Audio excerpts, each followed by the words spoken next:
aí, pessoal do 7º ano, tranquilo? Professor Everton, mais uma vez aqui com vocês e vamos dar seguimento à nossa disciplina de arte no 2º bimestre. Ok, nós iniciamos o 2º bimestre com uma aula geral sobre os nossos conteúdos. Agora vamos começar a aprofundar cada um deles, certo? O nosso tema importante, nosso primeiro tema importante no 2º bimestre é a dança moderna e contemporânea. Esse é o nosso primeiro tema, certo? Vai estar alocado ali no capítulo 3 do seu livro de arte. Maravilha! Show de bola! O que podemos falar sobre dança moderna? Primeiro vamos recapitular o que nós já conversamos na aula passada. A dança moderna, os artistas, os dançarinos e os coreógrafos passam a rejeitar as técnicas e aquela rigidez pomposa que é organizada ali dentro de uma estrutura de dança chamada balé clássico. Legal. Então, como nós estamos num momento da história humana em que está na hora de fazer novos parâmetros, organizar novos parâmetros e pensar de uma forma diferente, a dança também vai por esse caminho. Por quê? Porque o que está acontecendo é que nós temos o início do século XX e os prenúncios ali, eles são assustadores para a sociedade, certo? Os parâmetros começam a mudar, as pessoas começam a viver uma vida diferente daquilo que sempre viveram. Ok? Vamos pensar um pouquinho sobre dança. Depois dessa rejeição, da ideia de que os bailarinos passam a valorizar cada vez mais os seus sentimentos, o que se apresenta como questões importantes? Vamos lá. A primeira e inquestionável é o ponto inicial ali, a ideia de que nos Estados Unidos surge uma efervescência desse movimento contrário ao balé, certo? Então nós vamos utilizar 3 nomes importantes, que é um critério legal aí, você precisa saber, você precisa pelo menos ter esse conhecimento fixado na sua memória aí, sobre 3 nomes dos Estados Unidos que foram importantes na projeção da dança moderna. Legal. Primeiro nome está aí representado para você, Louis Foulet, certo? Essa primeira pessoa, ela tem uma representatividade muito importante. Nós vamos ter representação de vídeos lançados ali na plataforma e eu quero que você tente acompanhar, porque é muito interessante a produção dela, certo? Mas essa produção imagética, né, a ideia de construção mesmo, você precisa visualizar para poder entender. Você vai ver uma foto aqui, mas na aula, na plataforma, você vai ter o conhecimento um pouquinho mais geral, observando vídeos. Show de bola! Então vamos lá. O que é a Louis Foulet? Ela tem como características fundamentais da prática na dança moderna. Ela é uma das primeiras artistas, coreógrafas, a propor uma nova forma para dançar, certo? Vamos pensar no balé. Roupas justas, bem grudadas ao corpo, movimentos espaçosos e também uma concentração técnica muito rígida e rigorosa, certo? Quando a gente pensa em balé, a gente pensa na exploração dos níveis mais acima, os níveis altos e nível médio, certo? Ou seja, sempre a projeção do corpo está acontecendo para cima. Inclusive, a principal característica das bailarinas é dançar na ponta, certo? Então nós precisamos pensar nisso. Aí, continuando, se ela se destaca como a primeira a propor mudanças, ela se destaca pelo uso de elementos visuais diferentes, como as cores e as luzes. Esse aproveitamento gráfico acontece de uma forma diferente do que o balé clássico.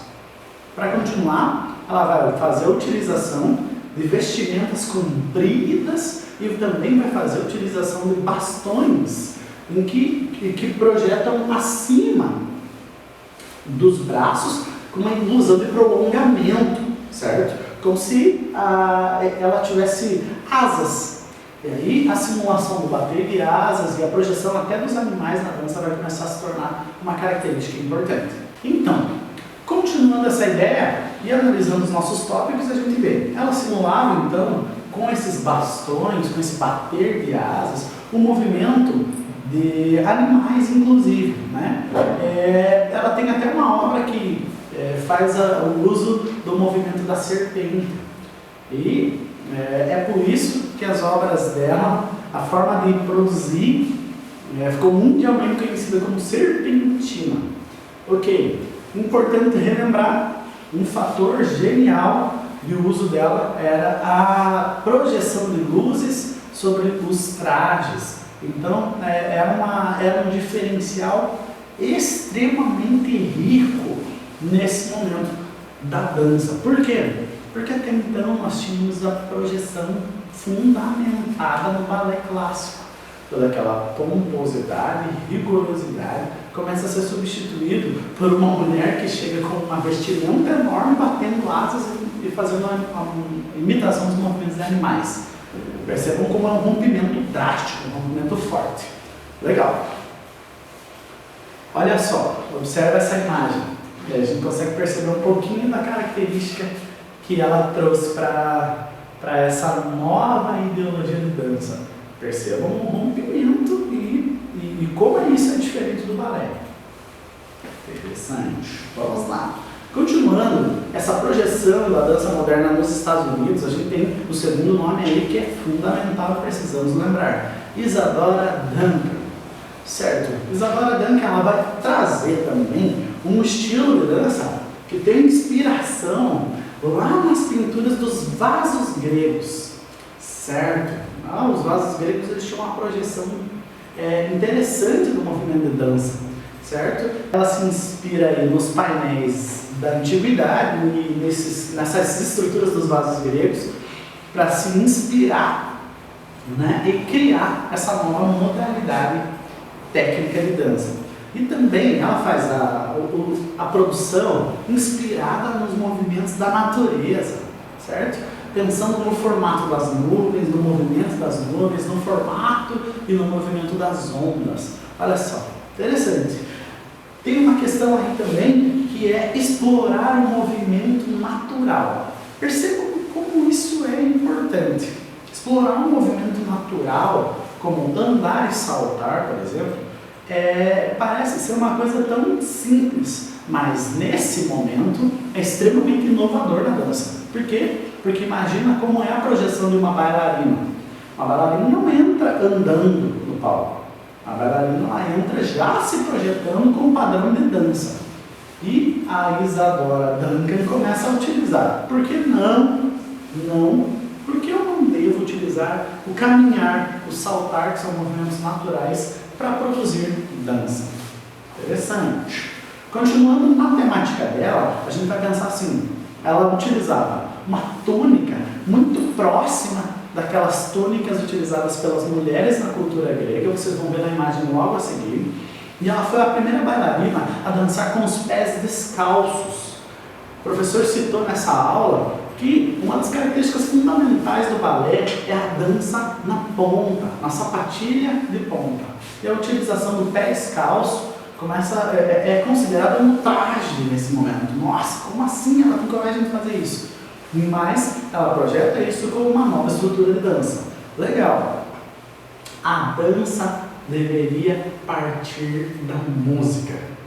Essa afirmação era outra coisa que Isadora dizia. Ela afirmava e projetava o seu ideal de dança em relação a essa frase, que as pessoas ficavam atônitas. Por quê? Porque até então o pensamento que se tinha era que a dança deveria ser uma construção própria. A música deveria complementar a dança e não o contrário. Certo? Isadora Duncan ela começa a utilizar produções musicais famosas já, que eram apreciadas nos grandes concertos, e inserir dança nessas produções. E aí ela começa a projetar que a dança deve ser em relação à música e não o contrário. Não deve ser construída uma música para organizar essa dança. Então são pontos importantes. Percebam como isso é inovador.